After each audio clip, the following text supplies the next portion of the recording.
When was it that you heard about his passing or him being in the hospital? You know, if you can kind of, how did you get that phone call, or did somebody, you know, message you, text you, or? Yeah, I got a text. Actually, it was a phone call. Bobby's cousin, Richard, was he was blowing me up, and I was in a meeting you know, with the radio station. I was I was like, man, who's calling me, man? So I'm like, chill. I'm like, we're talking. Like, you don't want to like get on your phone when you're in, you know, you're at work. And so finally, I had to look, and it was Richard calling me, blowing me up, and he was like, oh, call me, man. It's important. It's important. He never, like, hardly ever hear from him. You know what I mean? Yeah.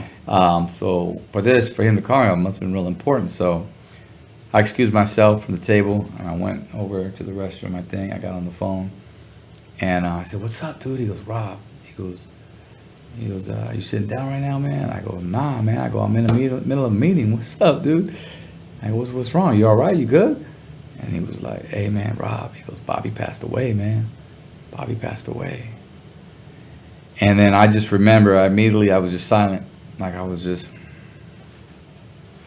because I knew, you know, Bobby had been going through some things for a very, very, very long time. And that's what's crazy, is that this world, we see only half, I would say, on what you see on social media. And you really don't know a person until you know them, or if you know them, or you've been around them, you know. And so when he gave me that, I already knew what it was, or I had a hunch. Yeah. And I just needed to know the details now from this point on, like where, you know what I'm saying? That was my question, like where. So then I hung up, and then I remember I got a hold of his mom. So I got to call his mom. So I ended up calling her, and I says, "Hey," I says, "Barbara, I'm sorry." I go, "I don't know what to say. I just got word from this. Can you please?" I was in shock. I was like, "Can you confirm this?" She was like, "Yes." And I says, "All right, I'm gonna book a flight for us tomorrow, and in the morning, and then we'll go see him in Vegas, because that's where he passed away." So that's what I did. Went to the airport, and we ended up missing our flight for some reason. I was like, "Oh man, this ain't happening." And then we ended up catching another one like a couple hours later. So we got on the flight, and then we went to Vegas, and we got off the plane, and we went straight to the hospital. And there's where we went to, there's where he was in his hospital bed. Yeah. Yeah. Okay. And what was it that the doctors, when you guys spoke to them, like what was it that he passed away of, or any details? I know you said you wanted to know details. If you could speak on some of them, what was it that the doctor said happened to him? I didn't speak. Well, the doctor, through the nurses, whatnot. Because when I got there, he was already laid up. I think some of his aunts were there already. There was just a few of us in there. His mother, I think his brother was there, Pete, and his wife, or his ex was there as well.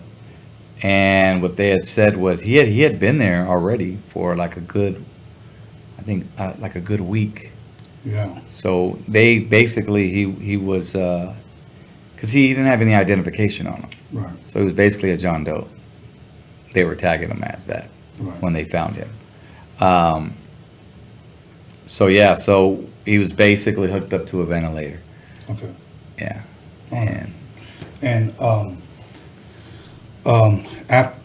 Did they have the services out here, or was it in Vegas, or? Yeah, it was out here. Well, it was in Corcoran. Okay.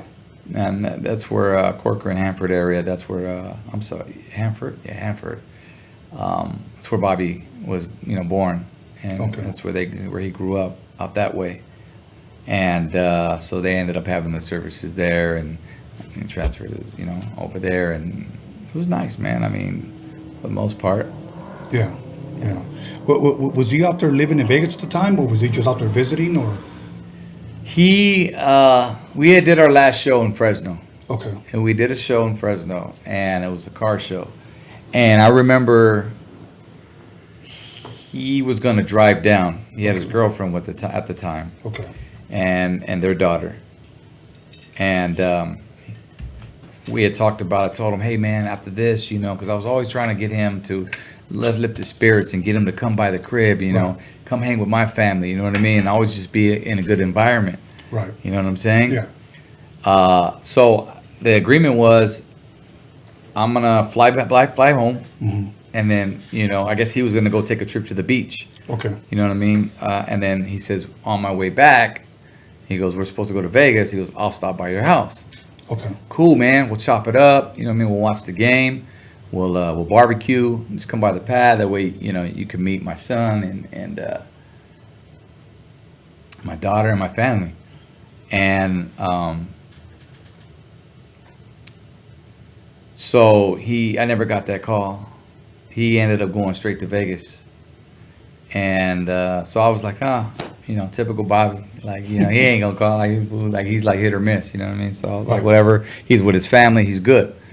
So there's where he ended up going to Vegas, and everything else is just hearsay from that point, because I don't know both sides, but I do know that they were at a hotel, and he was with his family, and I think they may have get into an argument, and I think from what I hear that she ended up, his girlfriend ended up going somewhere else, if not going home. Okay. That's what I heard. He ended up staying in Vegas.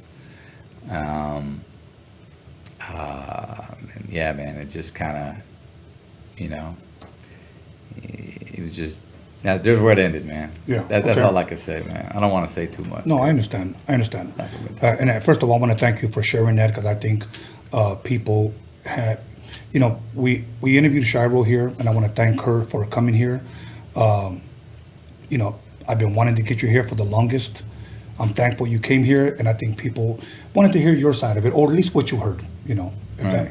And I just want to, if I can say something and clear the air. Yes.